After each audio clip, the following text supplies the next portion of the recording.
Rachel Rose here for London Beautiful Life, and I'm joined today, and I'm very excited to be joined today by actor, singer, songwriter, dancer, all-round female badass, and recently turned author, Gina Gershon. Thank you so much for joining us today. It's wonderful to sit down and talk to you. Thank you. Thanks for having me. So you've been in London now for a week or so, is it? No, just like 2 days. Oh, 2 days. Feels like it's been a long week this week already. It's been a very long, it's the heat. Yeah, I think it is. I brought in the heat wave, sorry about that. No, I'm very grateful, I like the heat. But how are you finding it? You like coming to London? What Do you like coming to London? I love London. It's becoming my second home. I want to live here full time. Oh, really? Yeah. Where would you like to live? I'm not sure. There's a couple different places, right? Near my friends, What's your favorite thing about London?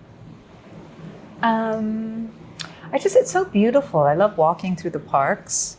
It always kind of resets everything, just the nature itself, and just everything looks so I always find myself so jaunty. Like people dress so cute, and I feel like walking through the park, and I have a little spring in my step. I love that. Yeah. Well, we as Londoners and British people fully adopt you. You can definitely come and be a part of London, especially from reading your book. So, thank you. I have more friends in London now than I do, and I've been working here, so yeah, I feel like I just need to get a place, basically. I love that. That's very cool. Yeah. Well, London welcomes you, and we welcome you very much. Thank you. I love it very much. I'm really excited to sit and talk to you because I've, like I said to you off camera, I've been listening to your book for the last 3 days, AlphaPussy. Listen, if you are female particularly, you need to read this book, but it is a book for everybody. But I feel like it is I was going to say an anthem for women, but obviously it's not a song, but it is such a beautiful display of feminine power. But what I loved about it was that it wasn't shouty, it wasn't loud, it wasn't angry, it was just raw and unapologetic, and it was just landing the point in a way that maybe you may not even realize how powerful it was. For somebody like me who had to grow into her power and figure out her voice and figure out where she was allowed to have permission to do certain things. Yeah. And you seem to have that from a very young age. Was that something you think that you were inherently born with in your character? Because it felt like even from a young girl, you were very like, that doesn't feel right for me, I'm not going to do it. And that isn't really a common language for young women. Where do you think that came from? Well, I kind of start the whole book in the womb, even though people are like, is it a biography? It's not. It's definitely a memoir with very specific stories. And I just think that my mother not knowing that I was pregnant, she was pregnant for 6 months, and I was just there kind of on my own going, okay, so what am I going to do? I think it's kind of set the tone for my whole life. It's like, it wasn't like, oh, I'm so courageous. I think, and also growing up in the Valley where it was a very particular time and there was a lot of toxicity and a lot of predators, and it wasn't like the easiest place to grow up. And it was a time where we didn't have the helicopter parent. It was just like, be home before 6. I'm 6 years old, like, all right. And my brother and sister were older, so they didn't really want anything to do with me. So I almost grew up like an only child. So I don't think it was a courageous thing. I think it was just more like survival mode that I didn't quite realize how fraught with danger and everything it was until I started really writing this book, because then the stories just kept coming up. And I was like, wow, that was scary. I was very lucky that worse things didn't happen. I also think I was very lucky because my dad, really instilled in me very early on, how to trust myself and listen to my voice. And I'd kind of look to him to make decisions. He's like, hey, it's your choice. If you're comfortable, I'm comfortable. If you're not, you just leave. You walk out the door. And, so he instilled a lot of good values for that. I think that's the sort of the power of the father figure and having a strong male example, because I do feel like that breeds in confidence to women. We get different lessons from different parents. Yeah. But my mother was also, she was completely independent. They weren't expecting me, so she was working as an interior designer. So I was just, I kind of grew up with a working mom and a working dad, and they weren't home a lot. They were doing their thing. So it makes you independent, But I feel that, this was my kind of observation, I think, because I grew up very independent, but I grew up with such a need to please and a need to kind of do this, that, and the third, that I would make bad decisions because I sort of wanted to make people happy. You're the middle child? I am. The oldest granddaughter, first granddaughter, sorry. And the middle child and the first daughter. Middle child syndrome. Yep, fully. Yep. That's like my sister. I'm always like, you have to do what you want to do. She's like, I can't do that. I'm like, yes, you can. But I think what was beautiful about the book for me when I was reading it was just this kind of, like I said, the unapologeticness of your stories, the journey that you'd been on, and how that reminded me that I didn't need to shrink down my past as well as not shrinking down my present. And I think that's what's so powerful about the book, is you're sort of landing your point in a way that's just like, well, yeah, this was just my life. And it was just, as I was reading, I was like, why do I not treat my own life like that? Well, that's, I love that you're saying that. I mean, listen, it's not, I never meant, and who am I to write a how-to book or a guide book? This is how I remember this one girl early on, she was telling me some terrible story. I didn't know her. She was in her 20s, and she'd gone to a spiritual, camp or something. And I was like, oh, tell me about it. And she said, well, it was great, but then the guru started hitting on me. And I said, oh, gosh. So, I wanted to say, yeah, he's a guru. What do you expect? But I just said, so what did you do? She's like, oh, well, I told my friends, and I told the directors, and I told blah, blah, blah. And I said, so you told everyone except confronting him, just saying like, hey, you're making me uncomfortable. She just like turned so pale. She said, oh, no, I couldn't do that. Oh, no, I couldn't do that. And she was so tense. And I said, yeah, but by not doing that, you're carrying all this, you're giving him your power away. She said, well, you can do that because you're tough. And I thought about that. I said, I wasn't always tough. I had to learn how to be that way, And you talk about, I'll go back to the family dynamics. The middle, it is such a classic thing because you're always kind of in between. So you're mediating and trying to keep the peace, and being the youngest, like, I was just like trying to either be seen or like get in the room or like, survive an older brother and sister who were like, and like kind of crazy to me at times. So you kind of develop this like, okay, how are we going to get what we want, I think sort of coming back to that first point you said about, who are you to write like a how-to? I think what's lovely about it is that it's not a how-to. No. It is a series of your experiences. But I think when women like yourself, you took some bold choices through your career and through your life. And when I'm 37 now, and I love the bit you said about not paying attention to age, because I'm just whatever I feel that day. I love that. Me too. And when I read that, I was like, I just love her, because I really feel that in myself. But I have had 37 years on this planet of experience. Yeah. And so sort of having to navigate those as a woman, and then when you sort of have somebody you can look towards and be like, wow, she lived through those experiences like that, and this is her takeaways, that's so inspiring. And it's a good reminder at every point in your journey, which is why I feel like women particularly will love this book, because it's I feel like you're the big sister sitting next to me going, yeah, but why? Why can't you do that? Why can't you do that? Like, come on.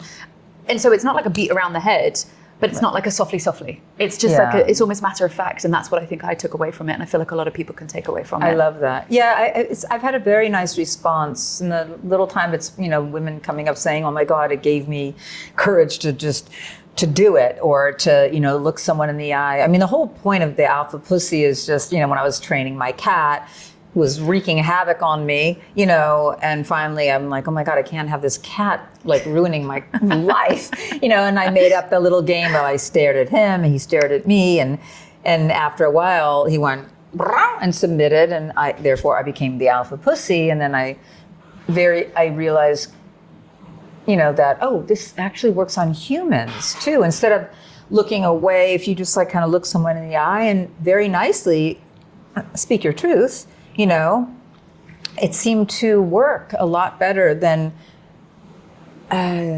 like trying to manipulate yourself so you could fit someone else's idea of what you should be. And I was like, this is so much work, as an actress or as a woman in this world, everyone's always like, oh, you should do this, you should do this. Like, I should do what feels right to me, Don't you find people are always like trying to tell you what you should do? And it's like, how do you know what I should do? So I think it's very important as a human being. I think our job is to really figure out who we are. And that's in trusting ourselves. And, it's what's gotten me through, my life. And I feel like when I've gone against that, it hasn't worked out so great. I couldn't agree more. And like I said, I've had to learn later down the line. Yeah. That sort of it was like you said, it's through experience. So I'm a boxing coach. Oh, you are? And great. and when I heard in the book that you box, I was like, that makes total sense to me that you would box, because that feels like very in alignment. So then when I stepped into boxing, it was like, whoa, what is she doing? And at that point, I just kind of was just like, I'm just doing my own thing. The violence is good for me. And that was a place that I found peace. And obviously, boxing was something that came into your life as well. Yeah, but I think the boxing, not so much the violence. I mean, if you don't follow your instincts, you're dead, right? It's all about, you learn the rules and you learn, what you want to do, but you have like less than split-second decisions to decide how you're going to play it. The sparring story I thought was brilliant. Yeah, sparring with Bob Dylan. That's the weirdest story ever. Like, of all people to be, when that came out. out. How do you think I felt? I'm like, why the fact that you knocked him down as well? Dylan? This is crazy. Just my life is just so strange. It's like sometimes I'm looking around going like, okay, it's just like another super weird day. Like, I'll go with it.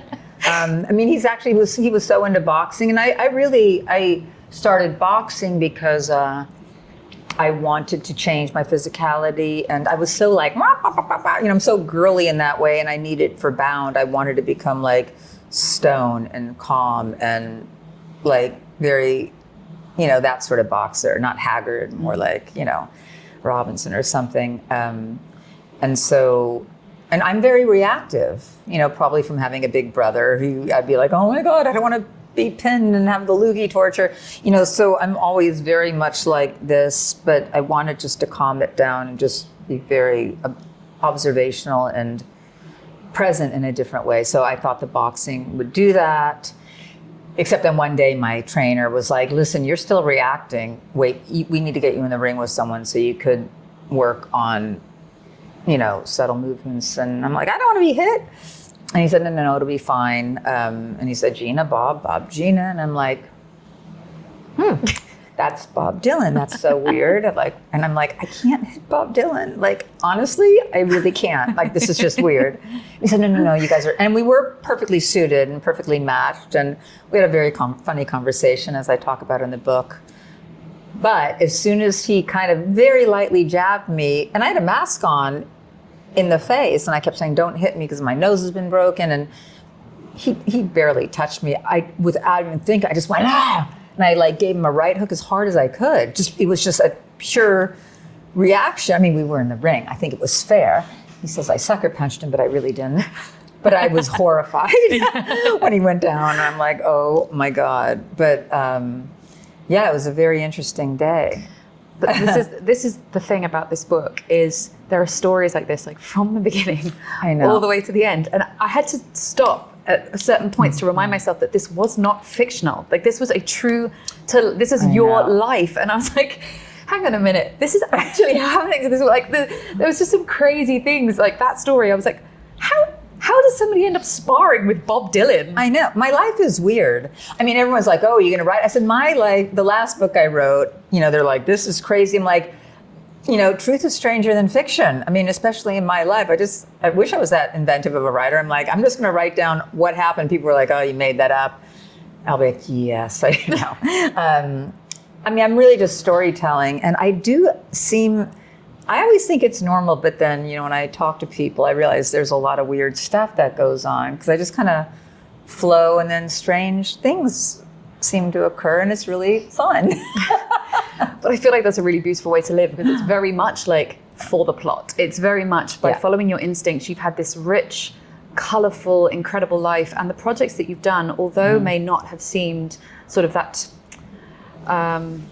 I don't want to say obvious, but that sort of mainstream projects. You've gone with projects that have felt aligned to you, and that has really come out in your performances. I mean, I first discovered you watching Showgirls. I mean, I think my stepdad must have had the DVD, and I was just like a bit of a rebel. If it had an 18 on it, I wanted to see what was going on. And I was probably about 10 years old. Right. But I loved you. I loved you. I loved you in that film, because I guess probably from a young age I was looking for people. I think I thought I had a bit of a dark soul when I was a kid, and I didn't. I think I just carried a lot, and I felt deeply, and I had a very expansive mind even from young. So then I had these cool characters, and these rebellious women, these strong women, and also without objectifying you. Your body bangs in that film, as it does anyway, because you're beautiful. You dance 14 hours a day for like 3-4 months. Your body's going to be in good shape. At first I was like, oh my God. I was like, well, one day I'm going to look back and go, okay, my bum looked like that. I mean, because it just, you were I look at it now, I'm like, all right, not dancing 14 hours a day anymore. But again, it was like the athleticism of your physique was really inspiring, because I was like a little bit of a chubby kid. I didn't know, I didn't have a sport or anything yet, but I loved that you were strong and athletic. So again, there was the inspiration through that. So there's funny things that you take from it.